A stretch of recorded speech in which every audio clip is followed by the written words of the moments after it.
반갑습니다. 제가 오고 가면서 우리 세연부 청년들 얼굴은 다 알고 있는데 강단에서 이제 뵙는 분들은 좀 많이 계신 것 같아요. 네, 그래서 사실은 여러분 제가 세연부를 참 좋아하거든요. 네, 저희 교육부서가 총 4개가 있잖아요. 디딤부, 자람부, 누림부, 세연부 있는데 자람부 다음으로 이제 세연부를 좋아합니다. 진짜입니다. 예. 근데 이제 생긴 것과 다르게 제가 낯도 많이 가리고 또 습기도 없고 하다 보니까 또 재미도 없어요. 그래서 늘 이제 마음속으로 여러분을 이제 응원하고 있었는데 이번에 전도사님 휴가 가시면서 이제 설교를 맡게 되면서 어떤 말씀을 전해야 될까 고민을 하다가 잠깐의 그런 위로의 말씀보다는 정말 여러분한테 힘이 될 수 있는 그런 주제를 전해야 되겠다. 그 힘이라 함은 여러분이 어떤 상황 가운데서도 흔들리지 않을 수 있는 힘이 될 수 있는 그 말씀. 그래서 오늘 작은 일상이 만드는 커다란 힘이라는 제목으로 말씀을 준비했습니다. 힘이 될 겁니다. 오늘 설교가 그렇게 길지 않습니다. 예, 지난주에 한 자매가 저한테 얘기하더라고요.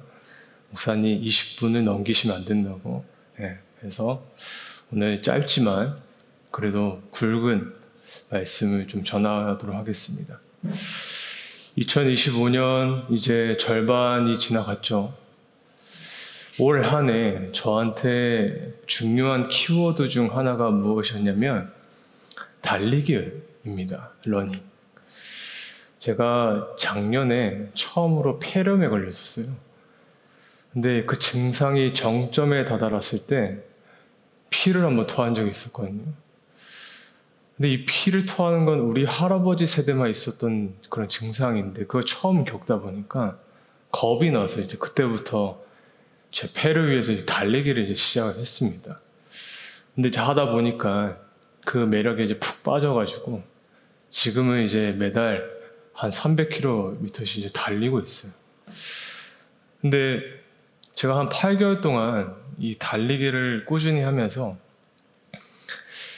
이 운동에서 가장 중요한 부분이 무엇일까 생각을 해봤을 때 그거는 나의 속도였더라고요. 속도. 그러니까 내가 훈련을 하면 할수록 내 심폐지구력이 좋아지고 속도도 점점 늘어납니다. 그런데 그럼에도 나의 속도는 정해져 있어요. 저는 이제 내년에 마라톤 완주를 이제 목표로 하고 있는데 여러분 마라톤의 핵심은 무엇이냐면 나에게 맞는 이 속도를 지키는 거예요. 그것을 지키는 것에서 내가 완주할 수 있는 힘이 생기게 되거든요. 그런데 이제 실제로 대회 현장을 가보면 이제 소위 이제 대회뽕이라고 해요. 주변의 분위기와 또 나를 제치고 가는 그런 사람들 때문에 극도로 흥분이 됩니다. 그래서 열이면 열, 꼭 시작할 때 빨리 달리더라고요. 나의 속도보다 더 빠르게. 처음에는 이대로 가면 되겠다 싶지만 아니거든요. 30km가 되면 다리에 힘이 풀리고 쥐가 나고 결국 걷게 됩니다. 여러분 뭐든지 반드시 갑자기에는 힘이 없습니다. 다시 갑자기에는 힘이 없습니다. 진짜 힘은 내 속도를 지키는 우리의 일상 속에 녹아져 있어요. 이거는 신앙도 마찬가지예요. 신앙의 힘이 어디에 있냐면 내가 하나님과 함께 동행하는 그 하루라는 시간 가운데 내 신앙의 힘이 길러지거든요. 내가 반복되는 이 하루 속에 나의 영적 건강을 어떻게 유지하느냐 이것에 달려 있다고요. 그래서 신앙의 힘이란 결코 갑자기 생기지 않습니다. 주일에 예배 한번 쉬게 드렸다고 신앙 좋아하실까요? 이번에 세연부 수련회가 그렇게 좋았다고 하는데 수련회나 집회 가서 은혜 받는다고 여러분의 삶이 한 번에 다 바뀌던가요? 아니요. 월화 수목 금토를 하나님과 상관없이 마음대로 살아놓고선 주일에 간절히 회개하면 하나님이 이 모든 것을 제자리로 만들어 놓으실까요? 아니요. 그렇지 않습니다. 내가 하루를 어떻게 살아가는가? 그 일상 속에 반드시 신앙의 힘이 있습니다. 예수님이 이 부분을 좀 극단적인 상황이지만 십자가를 앞둔 지점에서 이걸 보여주셨어요. 우리 말씀 한번 읽어볼까요? 누가복음 22장 39절 40절입니다. 함께 읽겠습니다. 예수께서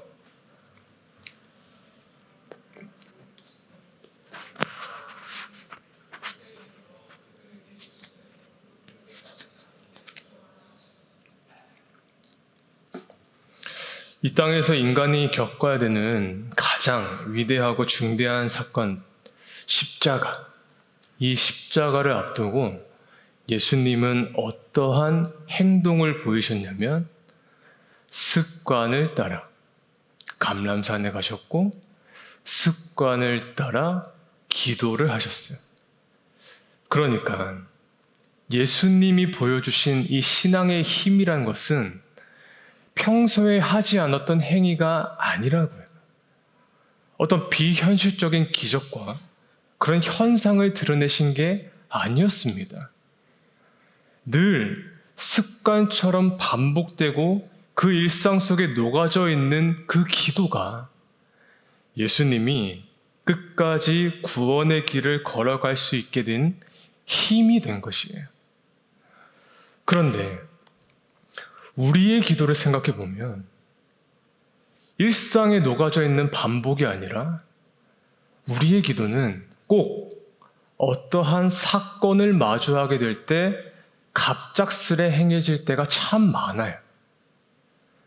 시험을 앞두고, 취업을 앞두고, 중요한 순간을 앞두고 있을 때만 우리는 기도할 때가 있다고요.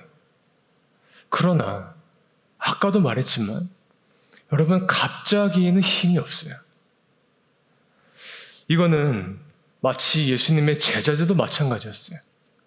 그들 역시 감람산에 올라가기 전에 깨어서 기도하리라는 간절한 마음은 있었어요. 그러나 마음은 원이로되 육신은 약하였던 제자였어요.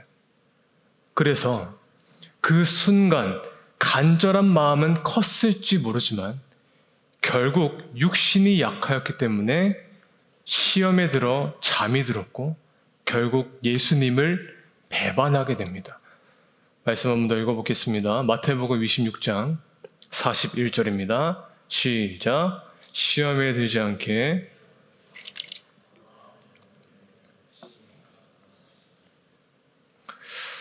많은 사람들이 베드로, 요한, 야고보를 예수님의 제자라고 할 때 그래, 말 그대로 예수님의 제자이니까 뭔가 그 타이틀부터 아주 대단한 사람으로 생각하는 경향이 있어요. 그런데 사실은 그들은 우리와 조금도 다르지 않는 연약한 인간이었습니다. 방금 우리가 읽은 말씀, 시험에 들지 않게 깨어 기도하라. 마음에는 원이로되 육신은 약하도다.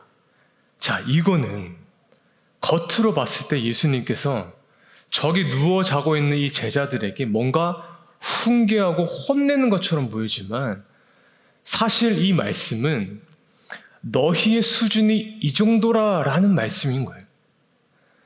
마음은 원할지언정 너희 육신이 이만큼 약하다.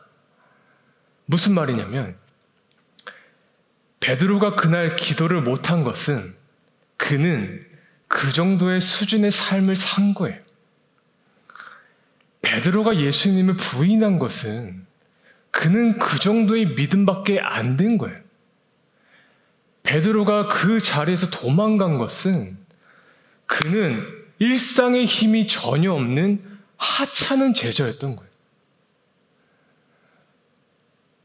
그런데 그런 미약한 베드로에게 예수님 다시 찾아가십니다.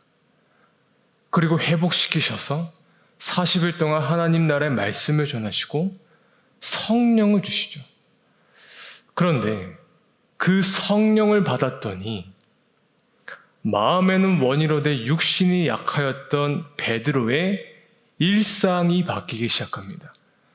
우리 말씀 오늘 본문입니다. 사도행전 3장 1절과 2절 같이 함께 읽겠습니다. 제9시 기도 시간에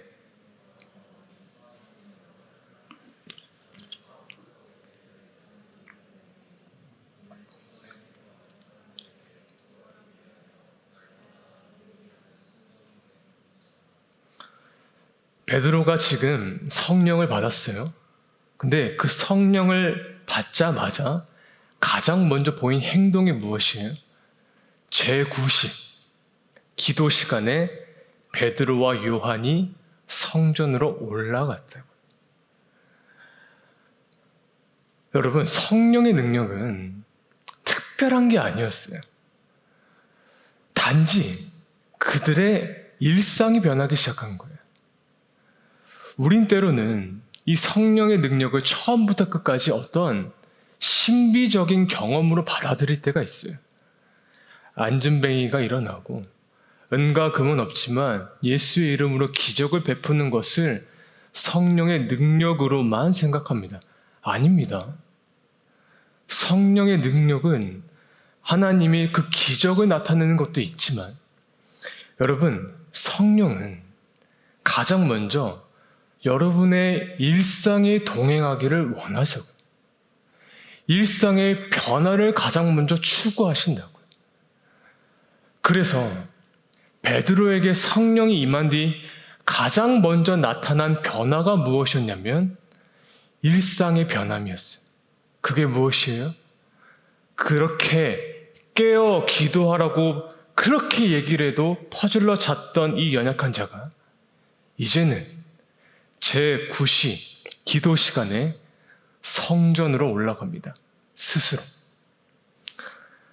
제9시는 오늘로 치면 오후 3시. 하루 중에 가장 뜨거운 날이에요. 이스라엘은 그때 당시 5번 하루에 기도를 했었는데 제9시에 사람들이 제일 기도하지 않는 시간이거든요. 그런데 베드로는 그때 스스로 기도하러 갔다는 거예요. 무슨 말이냐면 그는 이제 수시로 기도하는 사람이 되었다는 겁니다. 그의 일상이 되었다는 겁니다. 여러분, 이것이 바로 성령의 일하심이에요. 그러므로 우리는 어떠한 결과를 주목하기 이전에 내 일상의 과정을 바꾸시는 그 성령님을 우리가 주목해야 된다는 거예요. 왜냐하면 거기에 진짜 힘이 있기 때문이에요. 사진 한번 띄워주세요. 한 젊은 청년이 있었어요. 그는 모든 게 빠르게 변하는 이 세상 속에서 삶의 방향을 잃어가고 있었어요. 그러던 중에 그는 매일 같은 시간, 같은 지하철 칸에 똑같은 자세로 앉아 책을 읽는 한 노인을 만나게 돼요. 그래서 궁금해서 다가갔더니 그 책이 성경이었어요. 이 청년이 결국 참지 못해서 이렇게 질문을 했어요. 어르신, 왜 같은 자리, 같은 시간, 같은 행동을 반복하십니까? 세상은 변해야 되는 거 아닙니까? 그 안에 응어리 찬 말로 하소연을 하는 거예요. 그러자 이 노인이 성경을 덮으면서 이렇게 얘기를 했대요. 세상은 변하지만 하나님은 변하지 않습니다. 그래서 나는 그분 앞에 나를 반복해서 세웁니다. 그 반복은 단순히 행동을 반복하는 것이 아닙니다. 믿음을 다시 확인하고, 결단을 다시 고백하고, 하나님 앞에 나를 다시 세우는 실존의 행위입니다. 하루하루 말씀을 묵상하는 것, 아무도 없는 그 고요한 시간 속에 내가 기도하는 것, 세상이 보기에는 아무런 변화가 없어 보여도 그 반복은 나를 이 땅에서 지탱해주는 힘이 되는 것입니다. 그 반복은 나를 존재케 합니다. 그 어른이 청년에게 이렇게 말했다는 거예요. 만약 오늘 여러분 가운데 하나님의 능력이 내 삶에 공급되기를 원하고, 뭔가 어긋났던 것을 하나님 바로 잡기를 원하고, 나의 어떤 소원과 비전이 내 삶 속에 나타나기를 원한다면, 여러분, 가장 먼저 나의 일상이 바뀌어야 돼요. 그리고 내가 나에게 주어진 이 하루를 그동안 잘못 경영한 것을 내가 인정하고 회개해야 됩니다. 하나님 중심으로 내가 다시 내 하루를 다시 재정비해야 돼요. 주님, 내 삶을 바꿔주세요. 성령께서 내 하루의 시간 가운데 개입해 주세요. 그렇게 내 일상이 바뀌기 시작할 때 어떤 환경 속에서도 흔들리지 않는 힘이 내 안에 생기게 되는 거예요. 제가 사업을 하시는 분들 이야기를 해보면 그분들이 가장 힘든 것 중에 하나가 사람을 쓰는 문제라고 해요. 작년도 통계청 조사를 봤을 때 대한민국 청년들이 지금 직장이에요. 평균적으로 근속하는 기간이 1년 3개월이라고 합니다. 그러니까 1년 3개월이면 그 이후에 다른 직장으로 이적을 한다고 해요. 그러니까 이처럼 근속 기간이 짧은 것은 여러 가지 이유가 있대요. 자신이 꿈꾸던 그 현실과 지금의 이런 괴리감, 그리고 이런 위계 중심, 수직적 구조를 견뎌내지 못하는 것. 사회는 계속해서 불안, 그런 미래를 조성해서 빠른 그런 이직을 요구한다고 해요. 그런데 사회학자들이 주장하는 더 근본적인 이유가 한 가지가 있었어요. 그게 무엇이냐면 성격의 구조가 달라졌다라고 해요. 성격의 구조. 여러분 한번 생각해 보세요. 여러분의 부모님의 세대, 20년 전, 30년 전 이 상황은 지금보다 더 열악하고 더 지배중심적인 사회였어요. 그럼에도 가정을 위해서, 자녀를 위해서 한 직장에 30년, 40년 근속하는 것은 모두가 그 지루함과 반복을 견뎌내는 것이 삶을 살아내는 힘이었기 때문이었대요.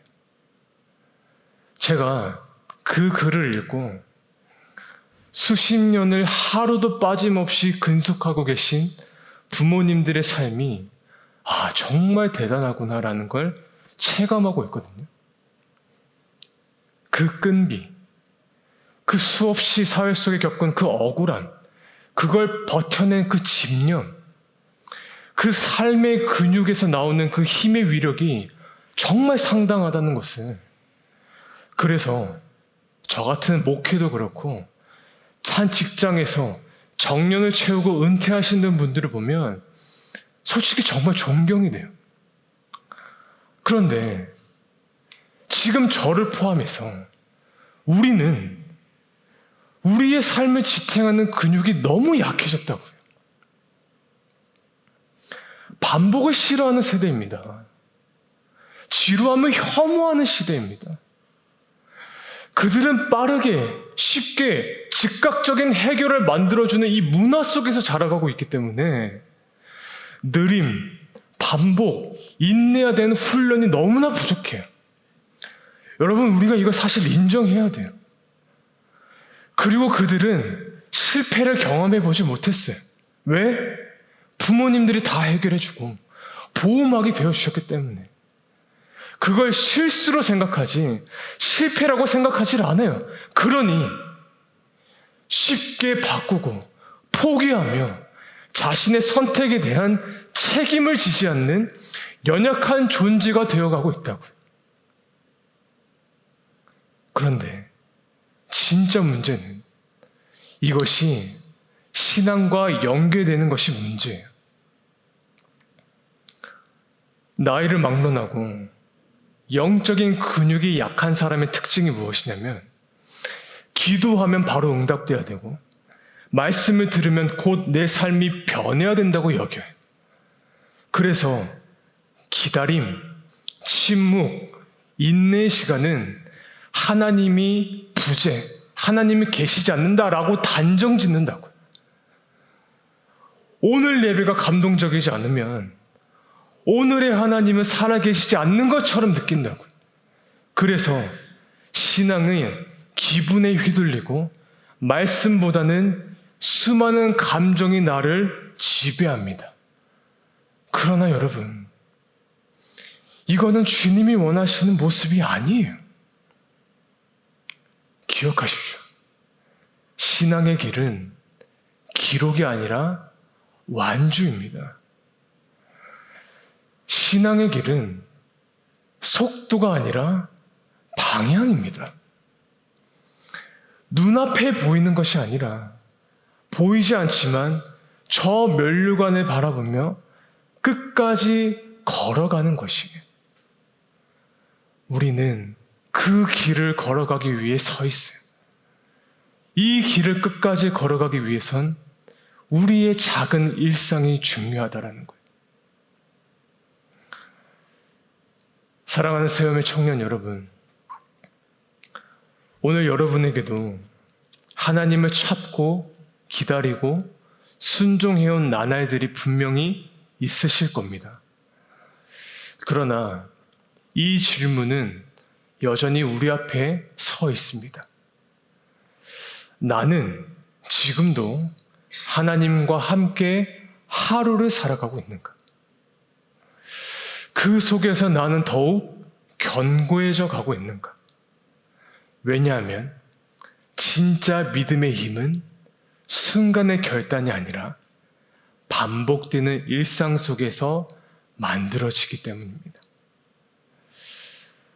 오늘 여러분의 하루는 어떠십니까? 누구나 감동적인 한순간을 원할 때가 있어요. 한순간에 성공을 하길 원하고, 한순간에 합격하기를 원하고, 한순간에 이 문제가 해결되기를 원합니다. 하지만 그건 결단코 여러분의 삶을 지탱할 힘이 되질 않아요. 매일 아침 말씀 앞에 내가 앉아있는 것, 아무도 보지 않는 곳에 기도에 무릎을 꿇는 것, 어려움 속에서도 이 예배를 지키는 것, 그것이 때로는 무의미하다 느껴질지라도 아니요. 이 모든 일상이 여러분의 이 젊은 청년의 때를 굳건하게 세우는 힘의 근원이 될 것입니다. 그 작은 행동 하나하나가 좌절의 자리에서 여러분을 다시 일으켜 세울 것이며, 작은 그 노력 하나가 하나님의 손에 붙들려 쓰임받게 될 것이며, 작은 그 순종 하나가 하나님의 계획 속에 반드시 그리스도의 향기를 드러나게 하실 것입니다. 그래서 아무도 알아주지 않더라도 하루하루 그 의의 면류관을 바라보며 여러분의 반복된 일상을 채워가는, 그래서 견고한 신앙의 힘을 기를 수 있는 저와 여러분의 삶이 될 수 있기를 우리 주님의 이름으로 간절히 축원합니다.